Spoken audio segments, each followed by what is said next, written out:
बंगाल और देश की महिलाओं के साथ तृणमूल कांग्रेस का धोखा आक्रोशित करने वाला है। लगभग 30 वर्ष एक संघर्ष देश की संसद में और 98 वर्ष एक वादा देश की महिलाओं को। आपनारा सबाई जानें 30 वर्ष का ये संघर्ष समाप्त करने का संकल्प नरेंद्र मोदी जी ने लिया। 2023 में नारी शक्ति वंदन अधिनियम को दोनों सदनों में सर्वसम्मति से पारित कराया। इस उद्देश्य के साथ कि आगामी लोकसभा चुनाव में महिलाओं का यह आरक्षण सुनिश्चित किया जाए, भारत सरकार ने एक प्रस्ताव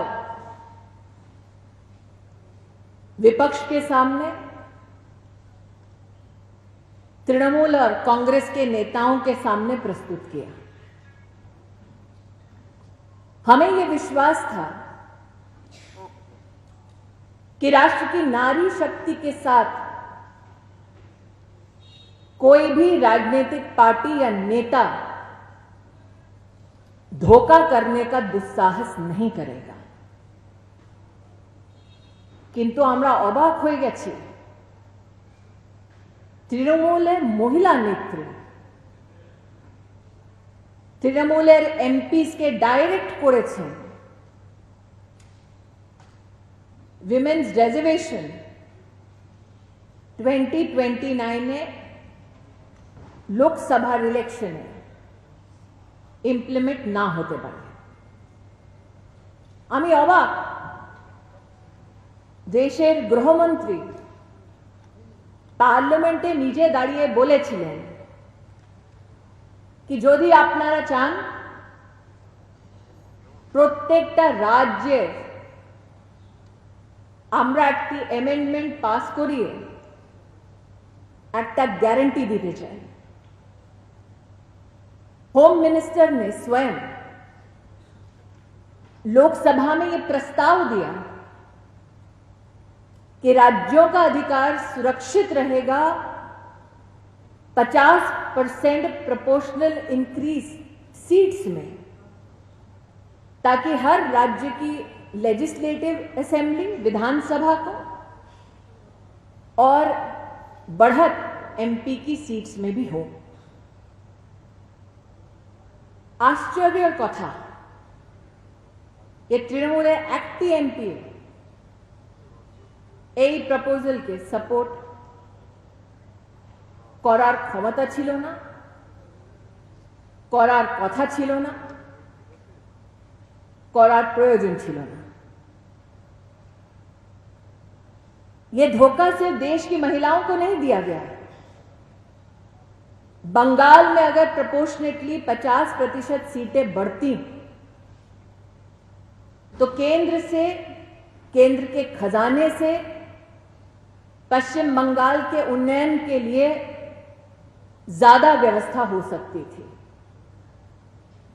बंगाल में अगर प्रोपोर्शनल इंक्रीज जो गृह मंत्री ने स्वयं प्रस्तावित किया था, उसमें बंगाल की साधारण महिला को लेजिस्लेटिव असेंबली और देश की संसद में योगदान देने का स्वर्णिम मौका मिलता।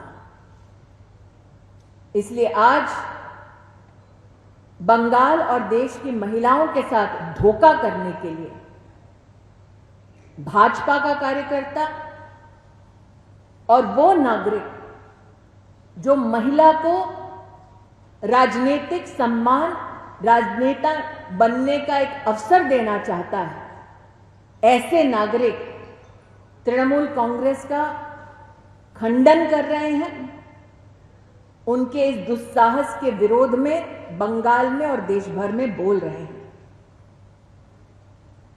मैंने पहले भी आप सबके सम्मुख पश्चिम बंगाल की कुछ चुनौतियों का वर्णन किया है। आज उन चुनौतियों में यह चुनौती भी जोड़ देती हूं कि महिला आरक्षण के इस व्यवस्था को स्थापित ना करने में तृणमूल कांग्रेस ने जो नकारात्मक भूमिका निभाई है, जो मेज थपथपाई है, महिलाओं को उनके अधिकारों से वंचित करने के लिए तृणमूल का वो धोखा बंगाल की देश की महिलाएं आजीवन याद रखेंगी।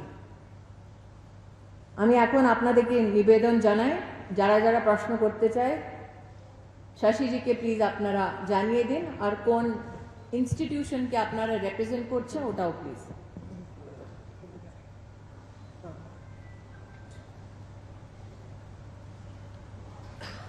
শিবাশিস মৌলিক ফ্রম এবিপি আনন্দ।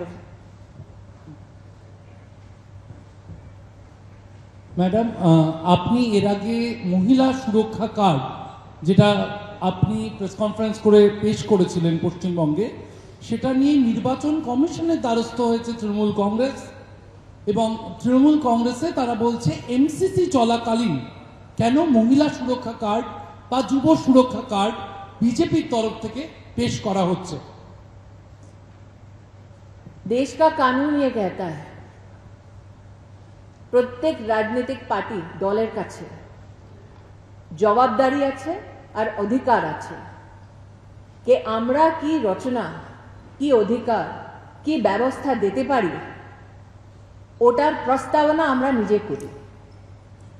अगर हम एक राजनीतिक पार्टी के नाते जीतने के बाद पश्चिम बंगाल में हम बहनों को, माताओं को क्या आर्थिक सशक्तिकरण की व्यवस्था देना चाहते हैं, वो प्रस्तुत करते हैं, तो ये एक राजनीतिक दल होने के नाते हमारा अधिकार है।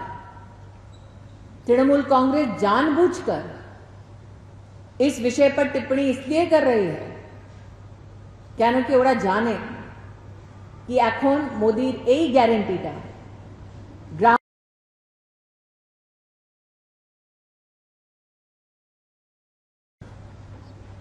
নমস্কার, মৌমিতা। তৃণমূল কংগ্রেসের তরফ থেকে এটা বলা হচ্ছে যে ইলেকশনের আগে এই ধরনের বিল আনা আসলে বিজেপির তরফ থেকে একটা ভোট পলিটিক্সের অংশ। কোথাও কি বিজেপি এইটা নিয়ে যে মহিলাদের কথা বলছি, মহিলা সশক্তিকরণের কথা বলছি, ভিকটিম কার্ড এবার প্লে করতে চাইছে, এটাকে কিভাবে আপনারা ব্যাখ্যা করবেন? আপনি যদি 2014, 2019, 2024 এর ভোট শেয়ার দেখবেন, আপনারা জানতে পারবেন कि नरेंद्र मोदी महिला ভোট শেয়ারটা বহু পাচ্ছেন। নরেন্দ্র মোদী নিজের election 2029 A there is a continuous increase in the number of women voters who support the Modi government and particularly Narendra Modi's leadership. তাই যদি তৃণমূল কংগ্রেস বলছে কেন এনেছেন, আমি বলছি কেন না, আর কত অপেক্ষা করতে হবে। কংগ্রেস বলছে আমরা 98 বছর আগে এটা ভেবেছিলাম, তৃণমূল বলছে কেন আনছো, আমি জিজ্ঞেস করছি কেন না। আর কত বাংলার মহিলাকে, দেশের মহিলাকে আর অপেক্ষা করতে হবে? 2029 এ এটা ইমপ্লিমেন্ট হবে। ওর ডিসিশনটা কেন ডেফার করতে চায় ওরা? সুস্মিতা মণ্ডল ফ্রম নিউজ 18 বাংলা। ম্যাডাম, বাংলার তৃণমূল কংগ্রেস একটা কথা বারবার বলে, মহিলা ভোট তাদের বড় ভোট ব্যাংক। আপনারা কেন মনে করছেন সেই মহিলা ভোট এবার আপনাদের পক্ষে আসবে? কারণ আপনিও বিভিন্ন জেলা ঘুরছেন, কি বুঝছেন? আমি মাত্র মহিলার কথা বলছি না, মহিলা পুরুষ যারা যারা বাংলার উন্নয়নটা চায়, যারা যারা বাংলায় ডেভেলপমেন্ট চায়, যারা যারা চায় কি ল অ্যান্ড অর্ডারের ব্যবস্থাটা হোক, যারা যারা চায় কি ইলিগাল ইমিগ্রেন্টসকে বার করা হোক, ওরা সবাই বিজেপিকে ভোট দিবে। Ravishankar from TV9 Bharatvarsh.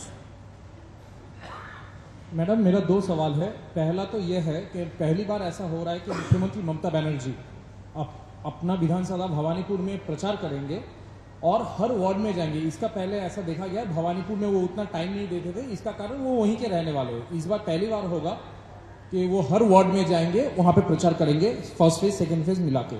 इसको आप कैसे देख रहे हैं? क्या ये उनके अंदर इसको कोई दादा की जीत का संकेत देख रहे हैं? क्या उनका डर है? बिल्कुल, वरना जो सतत 5 साल सेवा करते आए हैं अपनी कॉन्स्टिट्यूएंसी का, वो राज्य की अपनी जिम्मेदारियां छोड़ के अपनी कॉन्स्टिट्यूएंसी में सीमित क्यों होते? अच्छा, ये वो नेता हैं जो अपने आप को सेफ समझते हैं। तब निश्चित रूप से इस प्रकार की गतिविधि जिसका आप वर्णन कर रहे हैं, ये इस बात का स्पष्ट संकेत है, आपके प्रश्न में ही वो संकेत छिपा हुआ है। दूसरा सवाल यह है कि महिला आरक्षण की बात आप कर रही हैं, लेकिन पूरा देश में अगर देखा जाए तृणमूल कांग्रेस ऐसा पार्टी है, सबसे ज्यादा महिला सांसद तृणमूल कांग्रेस के हैं। बिल्कुल नहीं, आप चेक करिए अपना रिकॉर्ड। परसेंटेज के हिसाब से, परसेंटेज आप नंबर्स चेक करिए ना, आपका ये कथन सही नहीं है। देश की संसद में सबसे ज्यादा महिला सांसद भारतीय जनता पार्टी से। मैं महिला मतलब परसेंटेज के हिसाब से कह रहा हूँ। भाई साहब, आप फैक्चुअल नंबर्स देखिए ना। अच्छा, सुमन महापात्र, अगर आप as a journalist factual facts के ऊपर रिपोर्टिंग करना चाहते हैं तो आप नंबर्स देखिए। कितनी जीती हुई महिला प्रतिनिधि हैं, किस पार्टी से हैं? बीजेपी से हैं, एनडीए से हैं। স্মৃতিজি এই সুমন মহাপাত্র, টিভি9 বাংলা। এই প্রশ্নটারই অ্যাডিশন, বারবার করে তৃণমূলের তরফ থেকে এটা প্রচার করা হচ্ছে যে জনপ্রতিনিধিদের ক্ষেত্রে, সেটা পঞ্চায়েত হোক, বিধানসভা হোক, সব জায়গায় তারা নাকি মহিলাকে গুরুত্ব দিয়ে এসছে। এটা আপনারা ইচ্ছে করে মহিলা বিরোধী তকমা লাগিয়ে দেওয়ার চেষ্টা করছেন তাদের বিরুদ্ধে। আপনি একটু রিপিট করবেন and hold the mic closer please. Yeah, Trinamool বারবার করেই এটা প্রচার করছে, অ্যাডিশন টু হিজ কোশ্চেন, যে জনপ্রতিনিধিদের ক্ষেত্রে, সেটা পঞ্চায়েত হোক, বিধানসভা হোক, সব জায়গায় মহিলাদের প্রতিনিধিত্ব তৃণমূলই বেশি রেখে এসেছে। আমি আবার যে বলছিলাম ওনাকে যে আপনি নাম্বারসটা চেক করে নিন, বিজেপি এমপিস বেশি।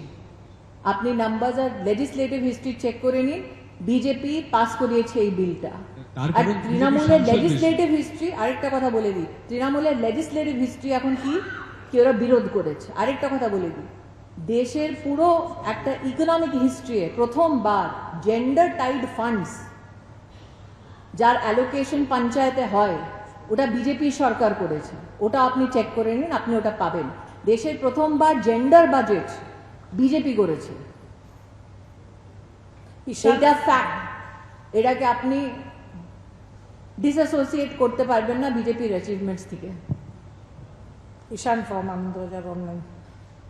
Ma'am, there is a question being raised among the commoners, common women and the youth in West Bengal, that you have promised a sum of rupees 3,000 per month for women in West Bengal and same for the unemployed youth. But after coming to power, whether there will be a fresh list for the beneficiaries or those who are already enrolled, all of them are going to get this benefit? We have not only promised the economic support to women, we have also promised 33% reservation for women in government jobs. We have also promised additional benefit of up to 50,000 rupees for girls who enroll themselves for graduation. We have also promised 21,000 rupees for pregnant women, apart from 6 additional nutritional kits to be given to them. So our promises are available in our manifesto for you to reflect on.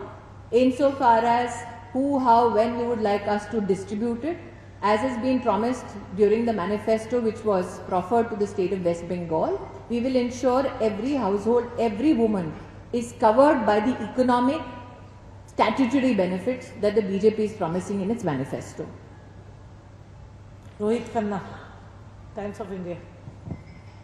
Ma'am, I have two questions. First is, do you think that there should have been better representation of women in the candidate list that you have for the Bengal BJP this time?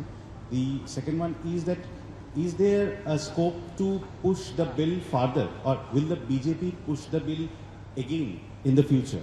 I think the Prime Minister has reiterated his support to ensure that reservation for women will be implemented, and I would not like to override the statement that he has publicly made. Insofar as BJP as a political force that looks at various avenues of emancipation of women, and politically so, we are the first political organization in the country which has reserved seats for women within the organization as well. Ironically, it was done when a man was the president of the BJP. And as Shashi ji has highlighted, a female head of a political establishment, either like the Trinamool or that of the Congress party, could not provide that decisive framework for women to participate. So much so that because of that internal reservation for women within the organization today, in the parliamentary board, those who decide who gets what ticket from where, women are equal participants in that decision as well. Last question নিচ্ছি ঐন্দ্রিলা ঘোষ আর বাংলা থেকে एक second আর বাংলা থেকে नहीं Republic Bangla Abhishek Raj hi ma'am, Abhishek from times now Bharat. लगातार TMC की तरफ से ममता बनर्जी ने एक्स पे पोस्ट किया है और ये एलिज किया है कि बीजेपी के तरफ से ये कोशिश की जा रही है कि महिलाओं को ढाल बनाकर परिसीमन कराया जाए और संविधान में हेरफेर किया जाए। दूसरी तरफ दिल्ली में हमने देखा कल महिला कांग्रेस जो है उसने बीजेपी के खिलाफ प्रदर्शन किया है, तो इसको आप कैसे देख रही हैं? डिलिमिटेशन एक संवैधानिक हकीकत है जो फ्रोजन थी 2026 तक। डिलिमिटेशन का उल्लेख 2023 के बिल में भी था, जिसका समर्थन कांग्रेस और तृणमूल ने किया, ऐसा उनका मानना है। तो अगर 2023 में उन्होंने डिलिमिटेशन को सपोर्ट किया था, जो प्री कंडीशन था रिजर्वेशन को इम्प्लीमेंट करने के लिए, तो फिर स्पेशल सेशन में उन्होंने डिलिमिटेशन को अचानक मुद्दा बनाकर अपना समर्थन क्यों हटाया, ये प्रश्न उठता है।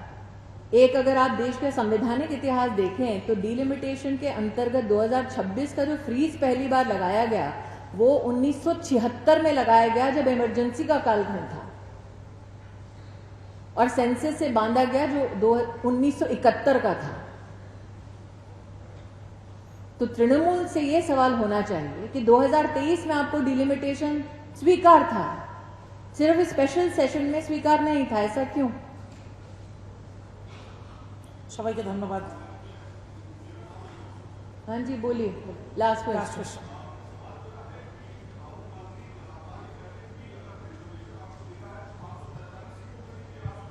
को करने की क्या जरूरत है? तो फिर 2023 के बिल को क्यों समर्थित किया उन्होंने? उनका तब धोखा दे रहे थे कि अब धोखा दे रहे हैं? उनका कहना है कि पूर्वोत्तर मेरे सवाल पे सवाल ये है कि अगर राहुल गांधी ने आज ये व्यवस्था दी है किसी मंच से, तो मेरा स्पष्ट बिल्कुल उनसे सवाल है, तो 2023 में जब वो समर्थन देने का नाटक कर रहे थे, वो धोखा है कि ये प्रश्न धोखा है? সবাইকে ধন্যবাদ।